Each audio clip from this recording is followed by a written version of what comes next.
Okay, hello everyone. How are you doing? How you doing? um, yeah, sorry, it's been a few weeks since I've done a vlog. I've just been very busy with various things, personal, academic, etc. And I find myself a very weary man these days. Very tired a lot. Um, but yeah, uh, yeah. The last one I did was Heath Ledger's death anniversary, which was a very sad day. I remember. You could probably tell from the video, I was quite sad. And basically, since then, I've been working on a tribute video to him, which is actually it's available now. It's up now. I uploaded it today actually, so go and check that out if you haven't. I put a lot of work into it, and I think I'm exceptionally happy with how it's turned out. So yeah, I mean, I'm waiting on a copyright dispute which I submitted because the Oscars. There's a section at the end, the epilogue, which I used footage from his Oscar win, and I edited it a lot and added my own things to it. So I think it comes under fair use, but they disagreed, and so I disputed it. So I'm waiting to hear back from them whether they let me use it or not. And if not, I guess I'll just have to, either snip out the section of footage that uses the award ceremony, or if the video's not done that well, then I can just kind of delete it and then edit it and add something else in and then put it back up. But we'll see. But in its current form, I think it's great. I think it's a great video. It's probably my best video in terms of editing that I've done. But I guess you can make your own mind up about that if you go watch it, which I'd be very grateful if you did. Yeah. So it's been a very taxing couple of weeks. I had the sort of end of my university exam period, and was sort of starting my dissertation reading, and various other things in my sort of personal life have been a bit draining, shall we say. But I'm doing my best, and I'm trying to just rest as much as I can, basically. So I don't think I'm going to be able to do weekly vlogs for a while. I think that's going to be a bit much, but I think I'm going to keep doing vlogs, I think, because I do enjoy them, and well, why not? I think it's just going to be more of on an ad hoc basis, I think. So whenever I want to talk about something in particular, I think I just will do a video, and maybe there'll be a week where I do loads of vlogs. Maybe there'll be a period of a while where I don't do any. But I think the period of weekly vlogs, I think, is probably going to be over for now, at least, because I don't know. I did it for quite a long time, the weekly vlogs, but I think I really wanted to, and it was very important to me to do that. I think it was very motivating and useful for me mentally to do it. But I think now I don't feel that's probably best for me to put that pressure on myself to do a vlog every week. I mean, I know it's not a lot, but for a YouTuber, it's probably not a lot. But I think because I'm not a full-time YouTuber by any means, I've got a full-time degree and other things like that. I think it's a lot to ask of myself, especially now. I think I need to take a break from a lot of things, and I have taken a break from a lot of things just in my life, because I just feel like I really need it, and it's definitely been good, to be honest. I think this week has been felt quite depressed for the first half of it, but the second half has been a bit more kind of stable and a bit more kind of restful, shall we say, even a bit enjoyable, which is good. But yeah, I hope you're doing well. I hope that you're living as you feel that you should, and as you want to as well. Hopefully there's a balance there between you meeting your needs but also your wants. You don't want to be sacrificing too much of the present for the future, but also not sacrificing anything for the future is unwise. Pun.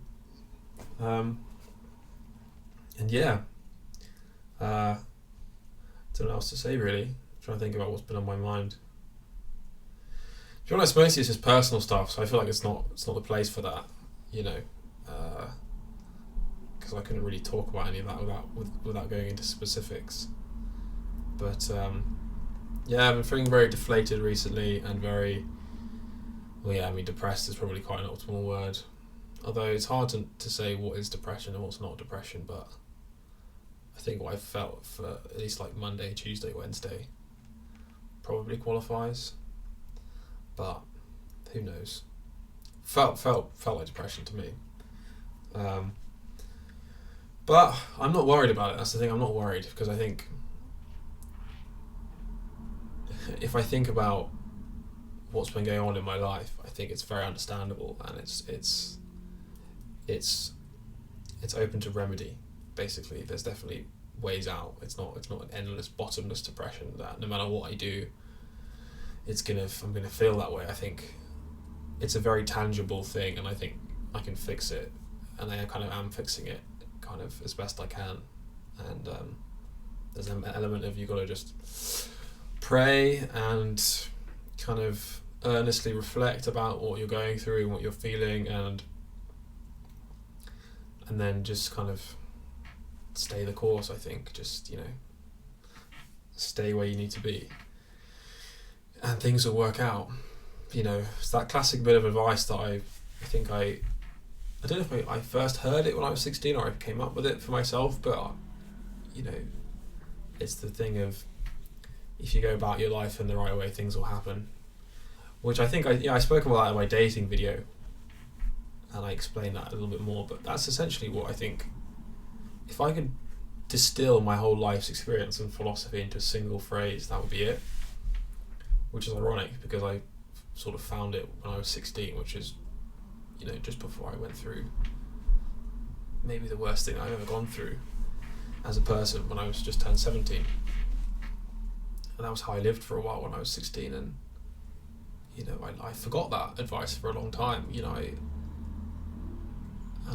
remembered it not long ago, and last year, and it really, in the summer, and it was like, whoa, how have I forgotten that? That's incredible. So that would be my advice to you. If you go about your life in the right way, things will happen. And I don't need to tell you what the right way means. I think instinctively what the kinds of things that you should be doing and the kinds of things that you shouldn't be doing. You know it in your gut, don't you? Really, let's be honest. You know when you do something that you think, okay, this is fun, but I don't think I should be doing this, but you just go with it anyway because it's fun, rather than listening to what your body is telling you. Which is another thing I coined recently, which I said to my sister and one of her friends. I said, listen to what your body needs, not what your brain thinks it wants. And I think that's quite good advice, quite a good mantra. Listen to what your body needs, not what your brain thinks it wants. When you get that feeling of you've been inside all day and your body's telling you, we need to go outside, we need some air, we need some exercise. Listening to that rather than, oh, but I like gaming or I like staying inside, I'm going to do that because it's kind of pleasurable. It's like, no, listen to that deeper need, or when you've been drinking too many artificial drinks and you just really feel like you need water, and then you just go for it, listen to that.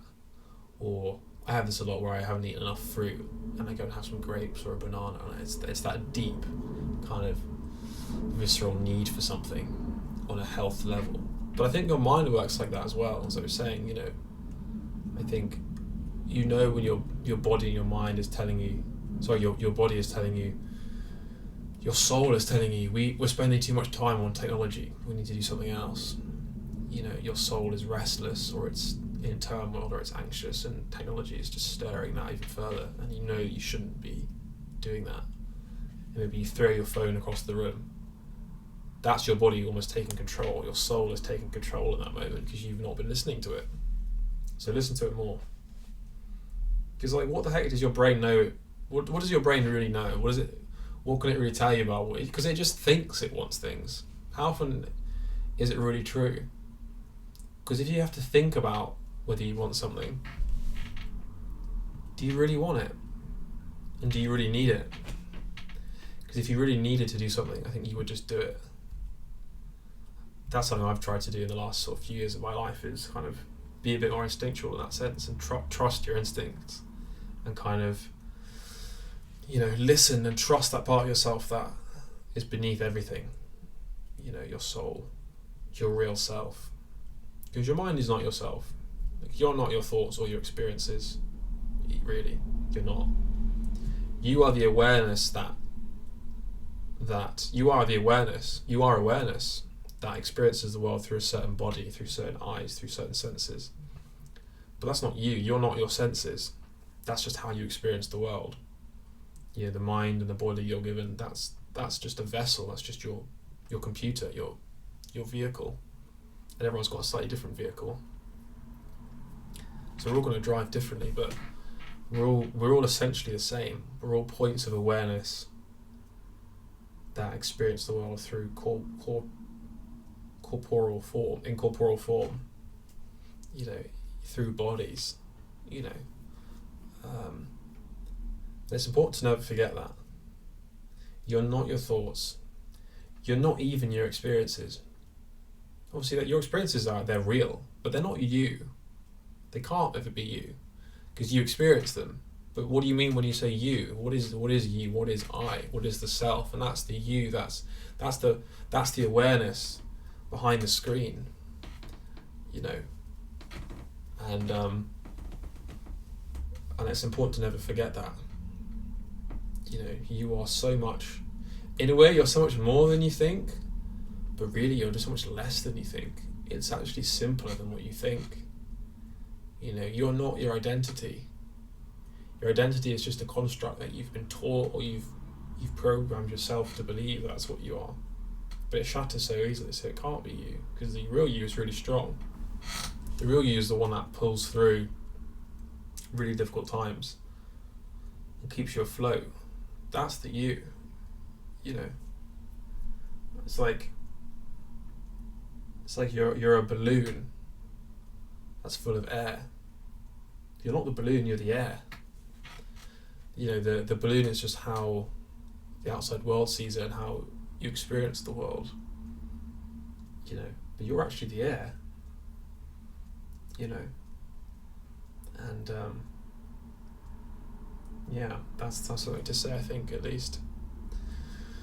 But I could talk about this stuff for ages, and one day I will, and I'll be probably considered a madman. But who knows if that day will come? You can never know, can you?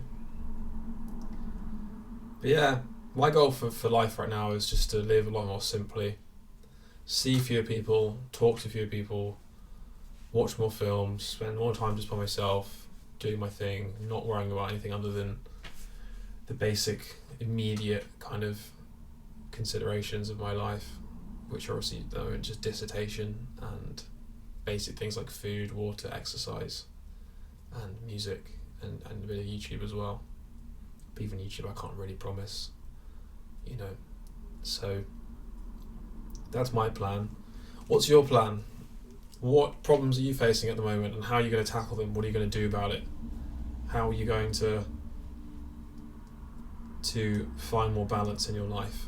How are you going to allow yourself to be the person that you need to be, or to be more of who you're supposed to be? Because you can never really be all of yourself. There's always more that you could be, and there's always more potential, because you're essentially limited by your corporeal form. But could you be more of that? And how could you be more? What are the things in life that are in your way? Is it fear? Are you not letting yourself love enough? Are you loving too much? That's probably my problem. I let too much love flow through me to the point that I just get drowned in it, and I kind of die.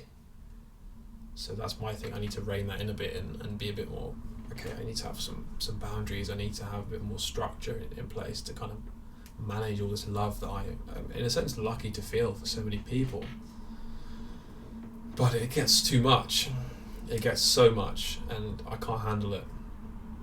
And I carry it everywhere, and it's a massive weight, which is not what love should be.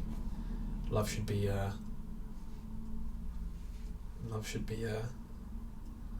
Holy Spirit of sorts that lifts you up and carries you where you need to be. But yeah, good luck with your journey. I don't know when I'll be seeing you next. I hope it's soon. I hope it's not too long. Might even be next week. I don't know, but honestly, right now I can't commit to anything really, and I can't say with any certainty what I'll be feeling next week, what I'll be doing next week. So I don't want to promise to say, I'll see you next week in the next one, because I don't have that kind of assurance or assuredness anymore, or at the moment. And so I leave you with the Heath Ledger tribute, which I think is very rewatchable. I think you could watch it many times and enjoy it, but who knows? And I'll let you know any updates about things. And yeah. Gosh, I don't know what to say. That I love you, and I miss you already, and in a way I'm sorry, but yeah, I got to do this. So yeah, farewell for now.